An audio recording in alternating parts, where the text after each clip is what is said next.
बिहार के सभी नियोजित शिक्षकों, कृपया इस बात को ध्यान से सुने।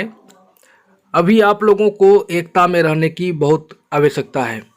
सरकार सभी शिक्षकों के साथ खेल खेल रही है। वीडियो कॉन्फ्रेंसिंग का बहाना करते हुए जो वार्ता की बात सामने आई थी शुक्रवार को, अभी आप सभी लोगों को पता चल ही गया होगा कि यह वार्ता किस प्रकार की रही। इस वार्ता में समझ लीजिए फूट डालो और शासन करो की रणनीति बिहार सरकार ने अपनाई है कि शिक्षकों को डराकर, शिक्षकों को प्रलोभन देकर उन्हें हड़ताल से वापस बुलाने की बेहतरीन साजिश की गई है। अगर आप इस साजिश में फंसते हैं तो समझ लीजिए आपको कभी भी समान काम के बदले समान वेतनमान मिलना मुश्किल है।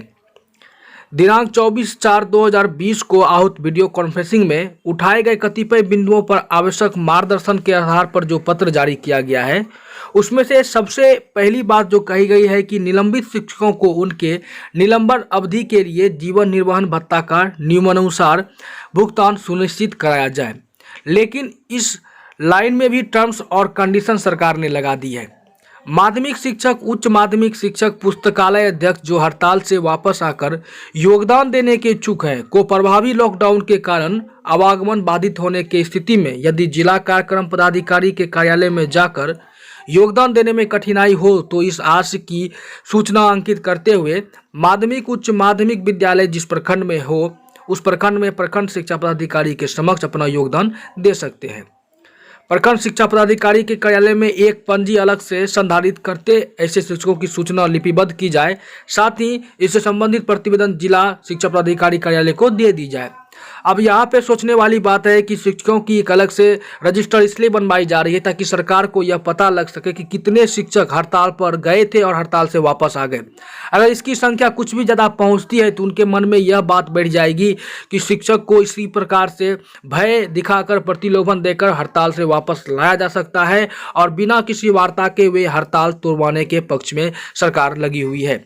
इसलिए अभी भी मैं एक बार फिर आप लोगों को कहना चाहूँगा कि कृपया करके हड़ताल पर बने रहिए। और 95% शिक्षक अभी वर्तमान में हड़ताल पर हैं और मैं उम्मीद करता हूँ कि इस लेटर के बाद 5% जो हड़ताल पर नहीं है वो शिक्षक भी हड़ताल पर वापस आ जाएं ताकि सरकार को यह लगे कि हमारे शिक्षक में एकता में टूट होने वाली नहीं है। इसके साथ साथ वैसे शिक्षक जो यह सोच रहे हैं कि हम हड़ताल से वापस चले जाएंगे तो हमें पेमेंट मिल जाएगी, तो आपके लिए यह लाइन है जो कि पत्र में संलग्न है कि जिसके आधार पर संबंधित शिक्षक के कार्यरत अवधि के वेतन भुगतान के साथ साथ योगदान के बाद की अवधि के लिए भी वेतन आदि का भुगतान किया जा सके, परंतु हड़ताल की अवधि के लिए नो वर्क नो पे का सिद्धांत पूर्ववत लागू रहेगा। यानी कि जो हड़ताल अवधि का वेतन है वो नो वर्क नो पे ही रहेगा। जबकि आप सभी लोग जान रहे हैं कि 13 मार्च से कोरोना महामारी के कारण सभी विद्यालय पूर्णतः बंद है। इस कारण से हम लोगों की हड़ताल की जो संख्या होती है, दिनों की संख्या, वह कम है। लेकिन फिर भी सरकार का मानना है कि हम लोग सीधे हड़ताल में चल रहे हैं। कोरोना वायरस की महामारी की जो सार्वजनिक छुट्टी है वह छुट्टी भी हम लोगों को देने के लिए बिहार सरकार तैयार नहीं है। तीसरा लाइन एक और है इस लेटर में, वो भी आप लोग जान लीजिए कि माध्यमिक एवं उच्च माध्यमिक शिक्षकों के 5वें चरण के नियोजन के अंतर्गत जुलाई 2019 में नियोजित शिक्षकों के प्रमाण पत्र की जांच की कार्रवाई, अर्थात प्रमाण पत्रों को जांच हेतु यदि संबंधित बोर्ड विश्वविद्यालय को पूर्व में प्रेषित किया गया हो और अद्यतन जाँच लंबित हो तो प्रभावी लॉकडाउन के मद्देनजर उनके कार्यरत अवधि के माह अप्रैल 2020 तक के वेतनादि के भुगतान की सशर्त अनुमति दी जाए। यदि जांच के संबंधित शिक्षक का प्रमाण पत्र जाली पाया जाएगा तो भुगतान की गई राशि की एक मुश्त वसूली करते हुए संगत नियोजन नियमावली के प्रावधानों के तहत आवश्यक अनुशासनिक एवं कानूनी कार्रवाई भी की जाए। यानी कि वैसे शिक्षक जो लोग फर्जी डिग्री के कारण से नियोजित शिक्षक बन चुके हैं तो उन लोगों के लिए भी यह समाचार है कि अगर उनका बाद में यह सर्टिफाइड हो जाता है कि आपका प्रमाण पत्र जाली है तो आपसे सारे पैसों की एक मुश्त वसूली की जाएगी। विश्वास महाजन, आर.के. महाजन, अपर मुख्य सचिव। यहाँ पर सोचने वाली बात है कि हड़ताल अवधि में अभी तक हमारे 62 शिक्षकों की मृत्यु हो चुकी है।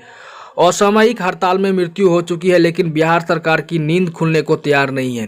साथ ही ब्रजनंदन प्रसाद शर्मा ने यह भी कहा कि शिक्षकों को हड़ताल अवधि का वेतन दिया जाए और जितने भी सारे नियोजित शिक्षकों पर दंडात्मक कार्रवाई की गई है वो सारी कार्रवाई को वापस लिया जाए। शिक्षक हड़ताल से वापस चले जाएंगे। लेकिन ऐसा भी सरकार मानने को तैयार नहीं है। सरकार ने एक नया फार्मूला निकाला है कि जो भी शिक्षक अभी जाके अपना योगदान देते हैं तो उनके ऊपर से निलंबन की कार्रवाई हटा दी जाएगी, साथ ही उनका वेतन भुगतान भी किया जाएगा। लेकिन इस पर भी वो अभी विचार विमर्श ही कर रहे हैं। सिर्फ ज्वाइनिंग के प्रति उन लोगों का जो लेटर है वो निकला हुआ है, लेकिन वेतन आदि भुगतान के लिए अभी विचार विमर्श चल रहा है।